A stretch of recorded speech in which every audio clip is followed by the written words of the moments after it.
Hey, what's up YouTube? This video is going to be a bunch of little videos that I'm going to record and put all together. So you guys aren't really going to notice. You're going to think it's one video. I'm no pro at editing, but you'll see the cuts. But anyways, what I want to bring to y'all's attention is that just absolute horrid quality that I believe all RV manufacturers are doing these days. We just got this brand new friendship by Gulfstream. Overall, I mean, I like the camper, but the people who built this thing, there's like no quality control whatsoever. This was slapped together. Just, I can't even describe in words. So I'm just going to show you guys as I go along and repair all of the ridiculous nonsense that's going on here. As soon as I got the camper, this cover for the propane tanks, there was no like strap or anything holding it to the tanks. So, I asked the salesman, I'm like, don't you think wind could come and just lift that right off? He's like, no, that won't happen. I didn't believe him, so I put the covers inside, and I found a Velcro strap that I had and rigged it through so that I could tie it to this bar. Then I know it wasn't going to go anywhere. That was the first thing right off the bat. Then I accidentally left the battery connection on, killed the battery. Still not sure why. There was nothing on inside. I don't know why it killed the battery. But anyways, when I went to unhook the battery, it's when I saw all this nonsense.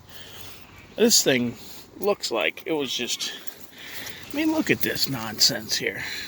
First of all, there's way too much battery cable. They got this thing looped around the box. I don't know why. Okay? But look at this crimp connection. This is just horrible. No heat shrink. No nothing. Look at the positive cable. This is the positive cable. Like that job, electrical tape job. This is ridiculous. Look over there. Look at the main disconnect. Look at that job. Look at that. That's the main power coming in from the battery. No heat shrink. Check this out. It's going to blow your mind. Watch this. Get over here to this other side. Okay. I'll try to get you guys down in here.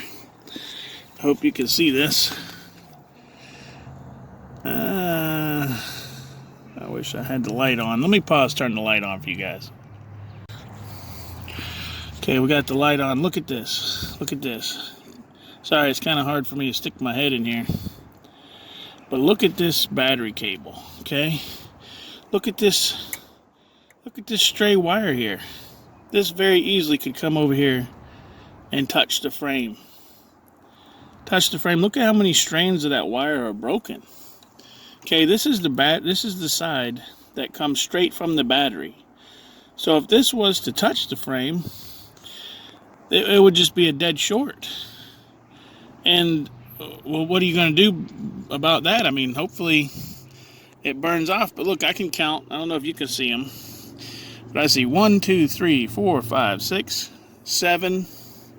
7 broken strands in that wire. Now, I don't know. I think, let's see, what gauge wire is this?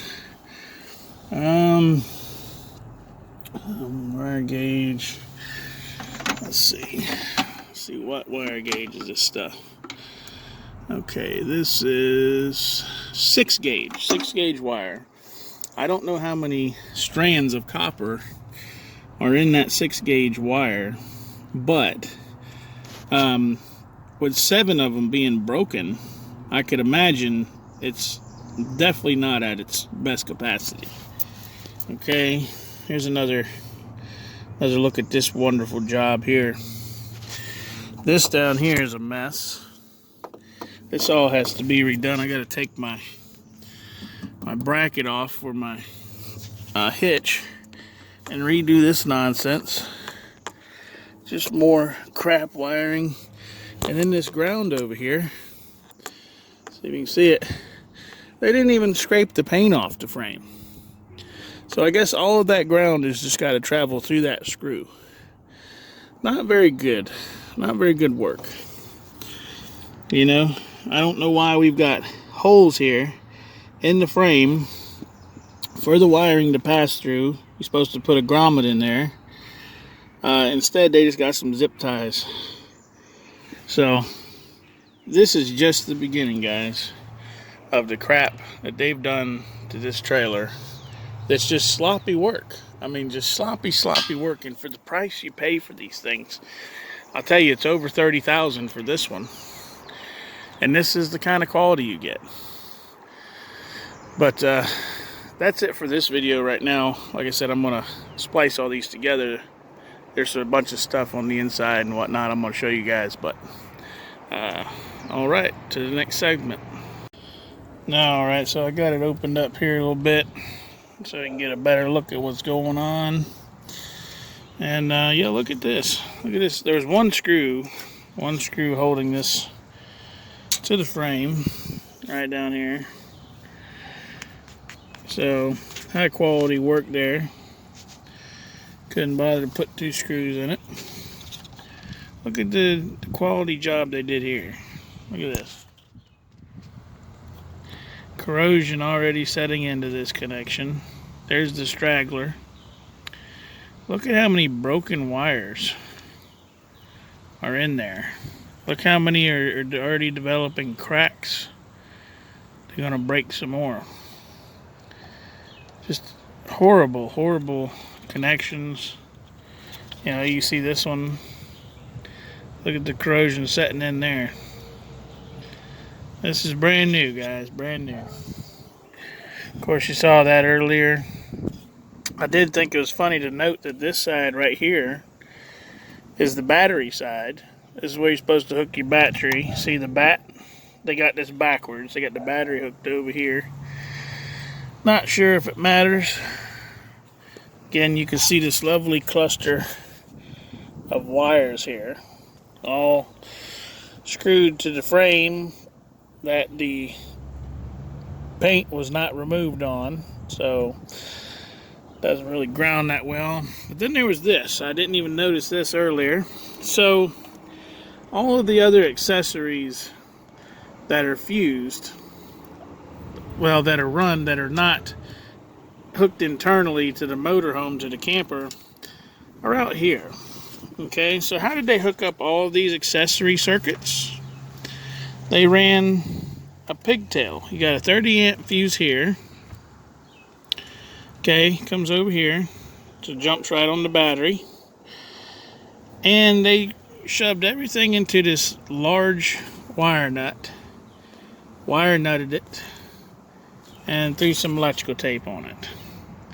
So this is it's all tied into a 30 amp fuse. Even though there's fuses here, 14 gauge, or sorry, wires here, that couldn't handle 30 amps on it if they wanted to. Like this one, this is what does it say? It says 16 gauge wire. You think this will handle 30 amp load, or will it just catch on fire? I don't know. I'm thinking it'll probably just catch on fire. So, I don't know if you can see down in there. You can't. Well, you know what? Let's open this right here. Let me put the camera down for a second. I'll take this off. Alright, guys. I'm sorry. I tried. I'm literally going to have to cut this off. Now, if you can see down in there, this thing is literally rusted together. I can't get the wires out. It is rusted. Can you see that? See that? Look at that. And down in there. I'm going to have to cut these wires off. But yeah, that's their great wiring for all these accessory circuits. Just bring them all up here, tie them into a 30 amp pigtail. So, you might say, well, what are you going to do? How are you going to make it any better? Well, I went on Amazon, and for 13 bucks, Even comes with fuses. I bought a power distribution panel. And it has all the circuits I need for everything. And it's rated for outdoors. Okay, check this out. So my positive goes on here. And this whole thing can handle 100 amps. Each circuit up to 30 amps each. So my positive here, each circuit can have its own fuse, and this negative wire over here that's on the frame that ain't doing no good, put it right there, then put all my individual circuits right there. And I'm gonna mount this right to the side of the frame, and check this out. So they didn't want to put grommets in the holes, right? So they ran it underneath the frame, had to use a screw-in hoop connector here. But then check this out. Look where all these wires go right here. Just rubbing, just laying on the side of this angle iron. So how long do you think that's going to take driving down the road, bouncing up and down, before it cuts through enough to get into that insulation of this yellow wire, the one I was just complaining about being tied into a 30 amp fuse? How long you guys think? Well, that's enough ranting about just the front up here. I'll show you guys more as we go on. I'll be back once I fix all this nonsense. Alright, some more nonsense to add to the pile. I've gotten all the wiring disconnected so we can start reassembly up at the front here. But I wanted to point this out. So you guys are all familiar with this. This is your electric brake emergency switch. You're supposed to secure this cable to the tow vehicle independently of everything else, so this stays attached to the tow vehicle. Alright, and then this switch is supposed to provide power to the emergency brakes. So there's a couple of problems with the way they had this thing wired. Number one, check this out. Somebody cut this wire. Come on, camera. Focus. Focus. Well, I'm sure you can see the green crusties there. This wire is completely broke and corroded. Okay? So, this wouldn't even have worked if I wanted it to, if I needed it to. Would have failed. Second problem, they had the other end tied into a blue wire that you guys saw come up here and tied into that big cluster of wires with the wire nut. Okay, the problem with that is that was intended to be the charge wire for the battery. Okay, that when it's plugged into the vehicle through the trailer connector here, which is a mess all in itself. But anyways, the charge wire, you plug it in, okay, and it provides power to the battery. So that's where they had the power wire for the emergency brake tied into, which is it's not fine, well, and good. Because that means that in order for your trailer brakes, the emergency trailer brakes, to operate, you would need to make sure that disconnect switch was turned on when you're towing the vehicle. Because if not, the emergency trailer brakes are relying solely on the power coming from this plug. Well, if the tongue of the trailer comes off the tow vehicle, what's going to happen to this plug? It's going to be snatched right out of the tow vehicle. Well, then there goes your power for emergency brakes. So not only was the wire cut or broken, but it was also wired incorrectly. This power feed should be hooked to the hot side of the battery at all times. So whenever I come back with the cutoff switch, You know, it's got two terminals, your battery and then your load. I'm going to hook the trailer brakes to the battery side. So no matter what position the switch is in, these emergency brakes will always have power. So it doesn't matter if it's plugged into the vehicle. Now, they're not going to be on. Let me make sure I make that clear. That's an on-off switch. So if the switch is off, like it is now, there's not going to be any power flowing. So it's not like it's going to kill my battery.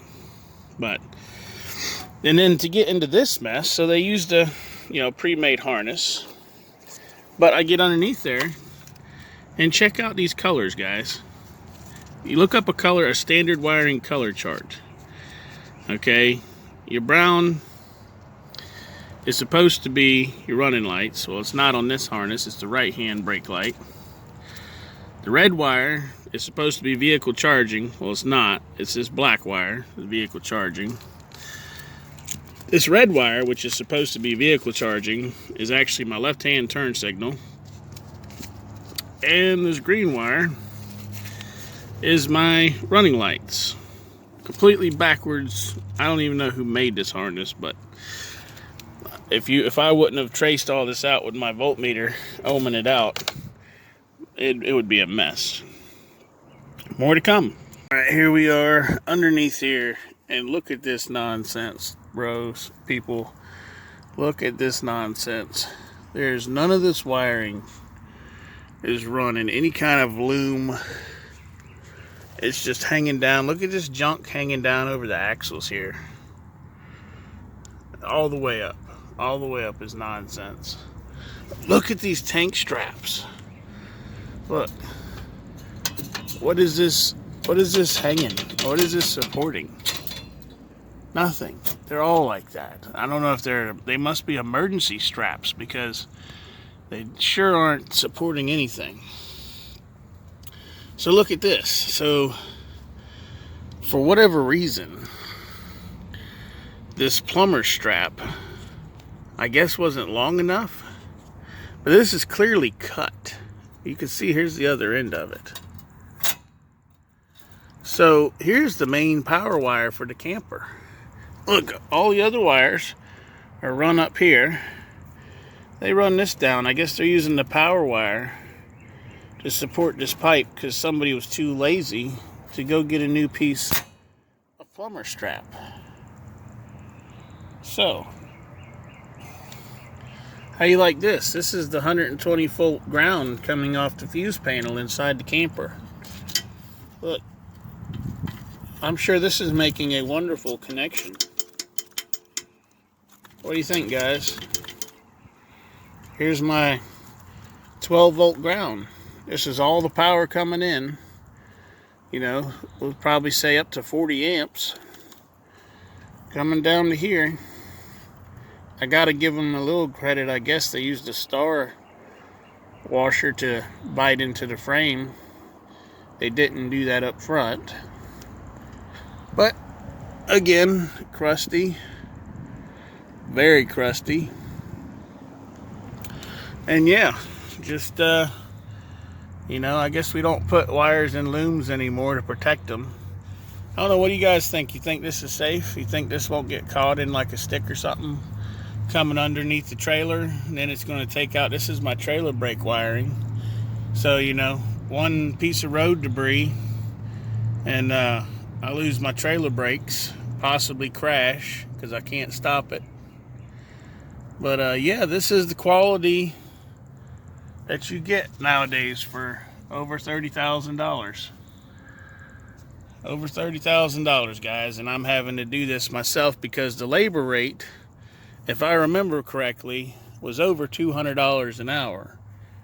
And I already see the quality of work that these clowns do, and I'm not going to pay them $200 an hour to fix what they should have done right to begin with. So there you go. There's a good look at everything. It's quality work. This strap's hanging everywhere.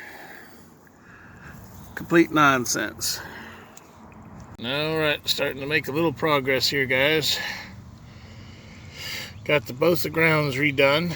I took them off, wire wheeled the frame down to bare metal, cleaned up the connectors. I had to redo the wire here because half the strands were cut, so I cut it back to some fresh copper, redid that. And as you can see, after I'm all done, covered it with some spray paint.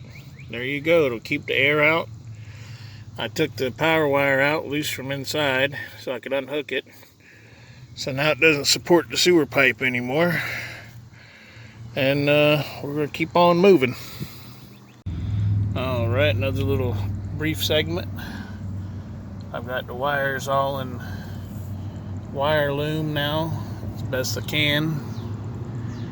And we're moving on down the line, fixing to tackle this mess here. But yeah, this is what I would like to see for $30,000 plus. You know, and I was told that all these trailers are basically made in the same place in Indiana, just different names put on them. So I wouldn't say it's just this particular brand. I would say it's any of them. They're all about the same.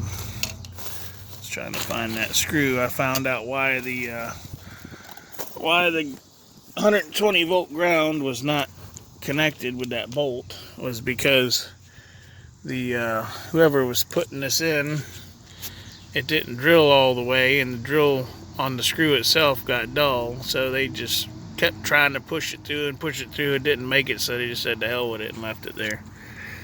But you don't need no 120 volt ground, right? Yeah, I found the screw. Come on, focus. Focus. There you go. You could tell somebody crammed on that thing and just couldn't get it. So instead of going and just getting another screw, which I'm sure is so hard, they just said to heck with it and just left it like that. I hope the people at Gulfstream Coach see this video and just know that I'm basically calling you guys out on your quality control. You know, somebody who just bought a brand new camper should not have to go through this nonsense. Look at this. Look at these are the screws that hold this plate in. I don't know if like their battery died in their drill gun or something, but why isn't that ran in all the way? You know, just no quality control. Alright, little update on the spaghetti. I'm up past the axles now.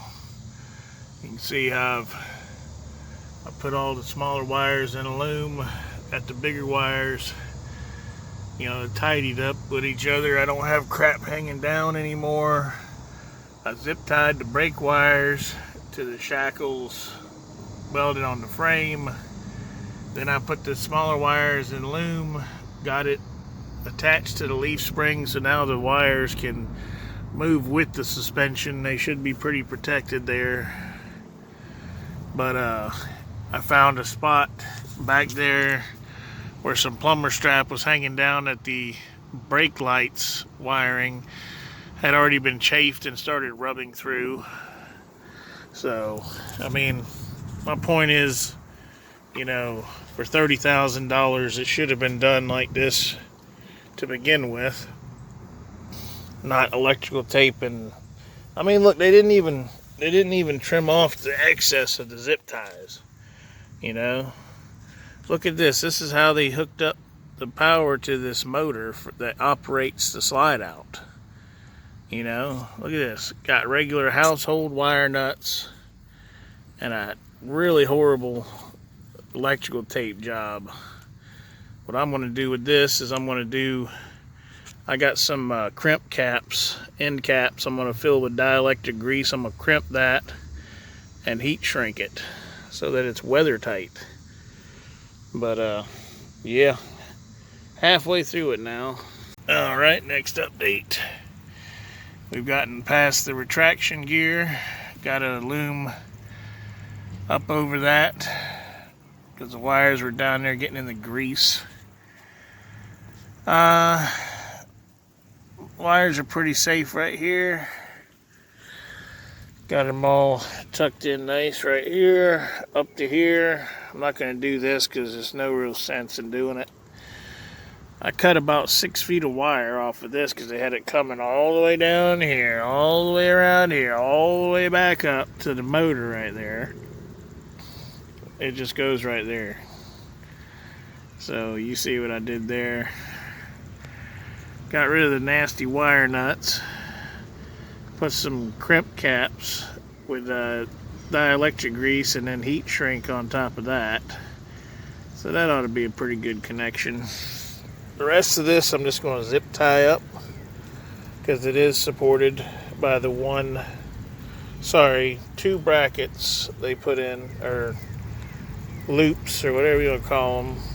They actually put in to hold the wires. I'm going to zip tie them up so they look nicer. And then we're going to get to the front and get that rebuilt, and I should be done with this project. Alright, this is the last look under the camper. I'm done now. Everything's tidied up. My phone won't focus. I don't know why. There we go. Got everything tidied up. Everything ran in the junction box. Wires coming through a grommet. Now let's go fix the front. Alright guys, I got the finished product here. You can see I fixed the wires going to the jack. It's actually in some loom, not just wires hanging there.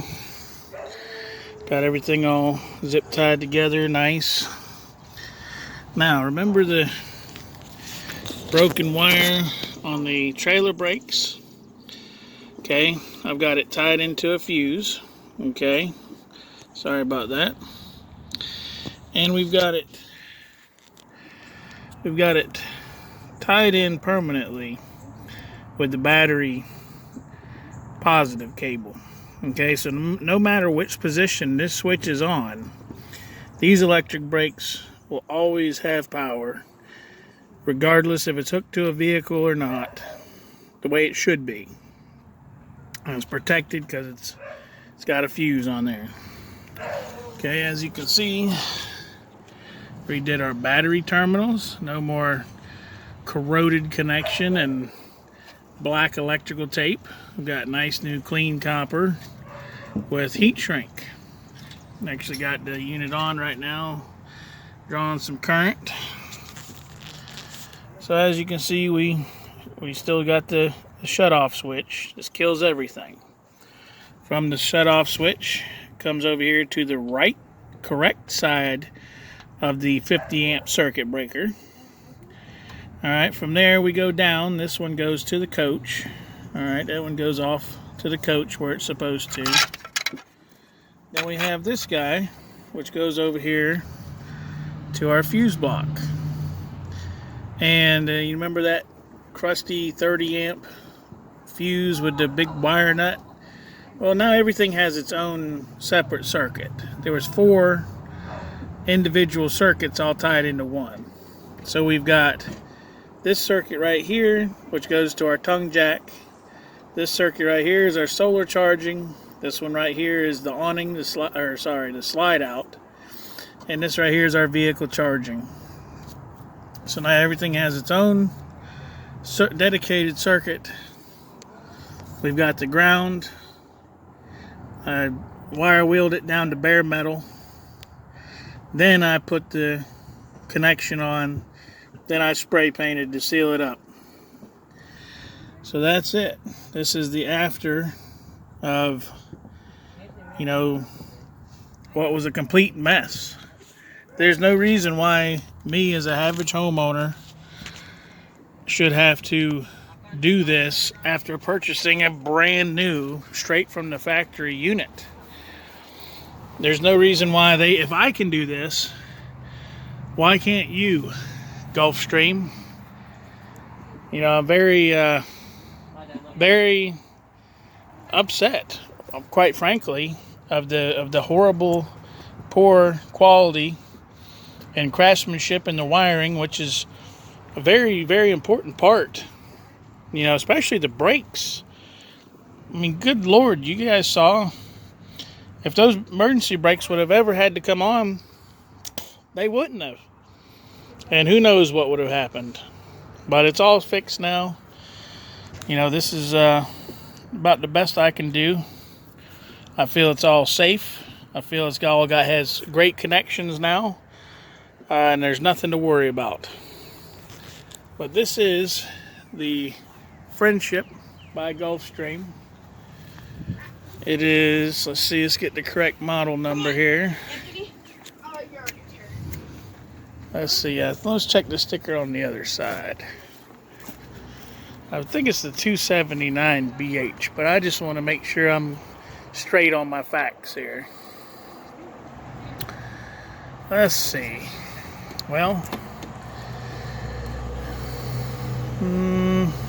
yeah, 279BH. Okay. And I just wanted to share that with everybody out there in YouTube land because, you know, you pay a lot of money for these things. The labor rate is, and I could be mistaken, but I swear it was around $200 an hour, if not more, labor rate.